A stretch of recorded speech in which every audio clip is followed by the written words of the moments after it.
people have written to us and they said, look, you're not going to have a policeman with a gun knocking on your door accompanied by a doctor with a syringe. They haven't got the resources to do that.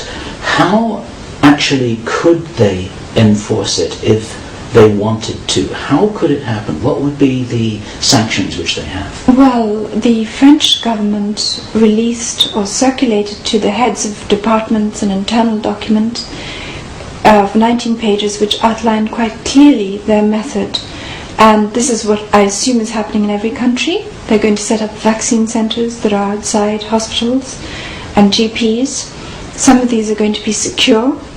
People are going to be told to go there first of their own free will, and then they're going to receive calls, whatever, telling them to appear at a certain time. Then those people who do not come are going to eventually be collected and forced to go there. Do the resources exist to actually do that? Because you're talking about transporting and enforcing and rounding up and making contact with hundreds of thousands of people. Well, absolutely. If so many people refuse, it will be impossible. But if they are assuming that the vast majority of people will either go of their free will, or when they get the call from, say, a police authority telling them to appear, or the notification, they will go reluctantly, but they will still obey that call. And the number of people who will actually refuse to go and stay at home when they're informed it's a criminal offence not to go will be very small, and it will be a criminal offence not to go. However, if it turns out that hundreds of thousands and millions refuse to go, then they cannot carry it through. And that's why it's important for every single person to say no and not to go along with it. This is Bill Ryan from Project Camelot, and I'm here in Vienna on the 8th of September 2009. I happen to be in Vienna because I just returned from a conference in Poland, and I have just met Jane Burgermeister, who up until now has been a figure shrouded in mystery. And it's my great pleasure to introduce you visually to the world here by being the first person in the internet community to have made a trail to find out. And here I'm going to make a joke, whether you really exist or not, and I can demonstrate to everyone that you truly do. What, may I ask, Jane, was your response when you realised that you had an opportunity to basically to give a message to the world on camera, which is what I want to support you in being able to do? Well, thank you, Bill, for, as I say, taking the trouble to come all the way here. And it's a bit off the beaten track here in Vienna. It is, however, a significant place, as it turns out. It is the place where Baxter contaminated 72 kilos of vaccine material with the live bird flu, and so nearly triggered a global pandemic just a few months ago in February. This attempt to trigger a pandemic failed because of the alertness of people in the Czech Republic who detected it in a laboratory in biotest. However, it has now turned out that Baxter still has at least a large amount of that 72 kilos of bird flu, and we're coming to a point where we have only perhaps a few weeks until the government here in Austria and other governments around the world intend to start injecting people with so-called swine flu vaccine material, which we have every reason to fear is going to be a big hazard to our health and has been designed to be a hazard to our health, even if it isn't contaminated with the live bird flu virus, as it might well be.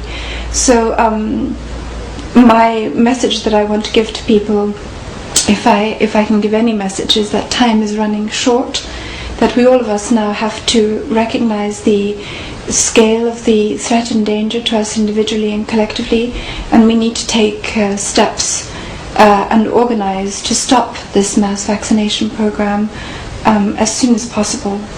And as we were discussing when we were just chatting before we started this video interview, you feel a tremendous sense of urgency, don't you? This is driving you right now. Well, unfortunately, we have seen how, in spite of mounting and growing protests in the USA and now in Europe, the latest polls show that 29% of the Germans are categorically going to refuse the swine flu vaccine.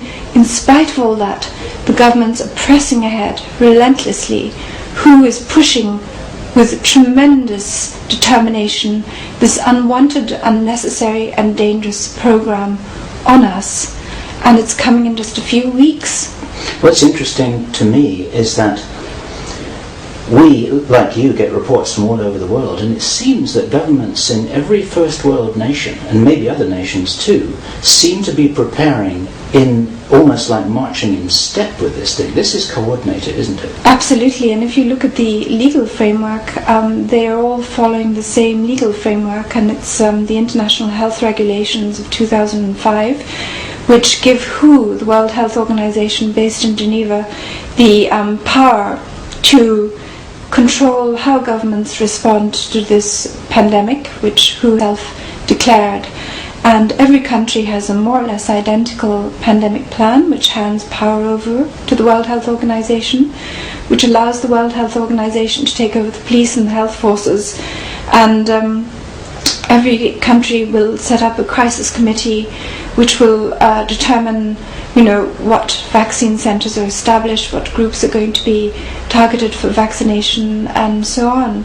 And that is the reason why it's so coordinated and synchronized, because there is a single body behind it, and this is the World Health Organization, the UN, and the people who back that, the banking cartel and family dynasty, the Rockefellers and the Rothschilds.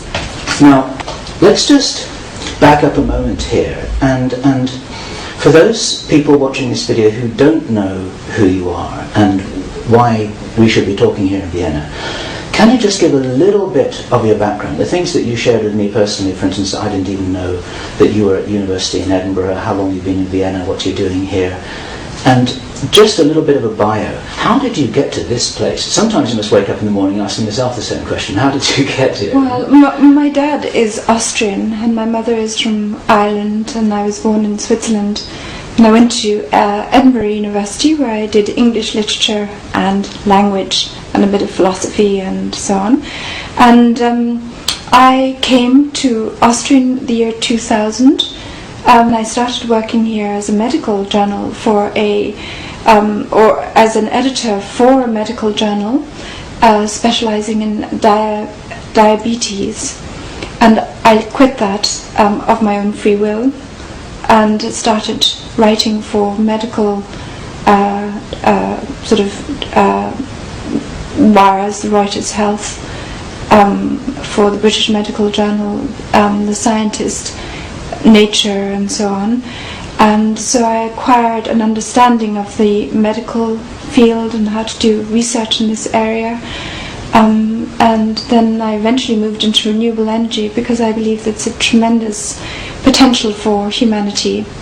Until one day, this winter, a neighbour showed me the report in a local newspaper saying that Baxter had contaminated this vaccine material, and 36 people had to go to hospital to be treated preventatively for the bird flu. And then, of course, I understood this was a tremendous threat, and that because biosafety level 3 regulations are in place in these sort of facilities, it can't have been an accident. So your experience gained as a medical journalist immediately helped you to realise that something very unusual and important had happened here, is that right? Absolutely, right. Absolutely. And I also felt confident about doing the research into it and filing charges, which I did eventually. Because of that background, I had done quite a lot of work in that field, so I felt confident I could handle it. Okay, now, something which I do want to ask you is that many people have understandably asked the question, who is this woman and where does she come from out of nowhere? And I can resonate with that, because people say that about us, and people feel sometimes an understandable sense of territoriality. It's like, wait a minute, this is my area, or wait a minute, I've been researching this for 20 years, or where's this newcomer come from? Now, were you conscious of the fact that when you started to write about this stuff, people would be saying, who is this person? We never heard her name before. I have to be honest and say my concern was to try and stop and publicize what I saw as a big crime and threat. I was very concerned that there was no publicity, no action being taken by the Austrian government, and that Baxter could release this material the day after. And it should have been news headlines all over the world. Absolutely. It was underwhelming, wasn't it? It was underwhelming, and that created the risk that they were just going to repeat the same maneuver, and a pandemic was going to be ignited.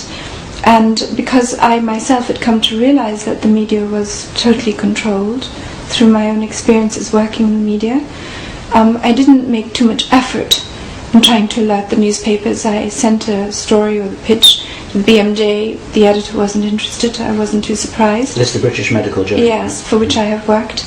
The Lancet wasn't interested. I sent it to the Austrian papers, no response. Profil, an Austrian magazine, actually wrote an article whitewashing Baxter, in spite of all my information. And so, as an individual, I saw very few opportunities for halting this mechanism or truck that seemed to be hurtling towards unleashing a pandemic. So I filed criminal charges in the hope of putting a spoke in the wheel and forcing an investigation. I'd never done that before. And did you have professional help in doing that? Because I wouldn't know how to start filing charges against anybody. Yes, to be honest, a lawyer did tell me I had to file criminal charges and where to go, and sort of the basic laws. So I did get that advice. On my mother's side of the family, there were some lawyers, and so my mum too was very good at kind of legal reasoning and stuff like that.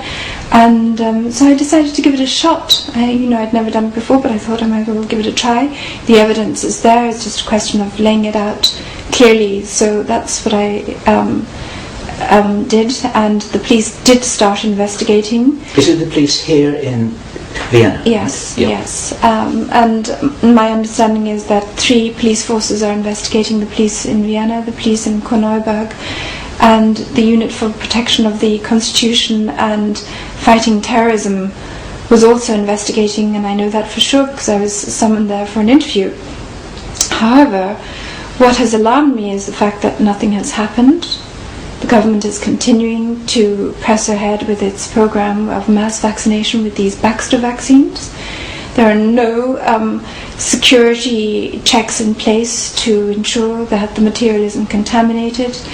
The situation is such that I might as well never have filed the charges. And last week, the head of the Unit for Protecting the Constitution and Fighting Terrorism was forced to resign, it seems, and replaced by somebody who appears to be much more loyal to the powers that want this vaccination program to go ahead. The same is true of the Austrian criminal police. The head was replaced by somebody who also has a track record of working for these so-called New World Order corporations. And so I increasingly feel these structures in government are not going to be effective in stopping and halting this danger, and that's why we have to now move towards organized civilian resistance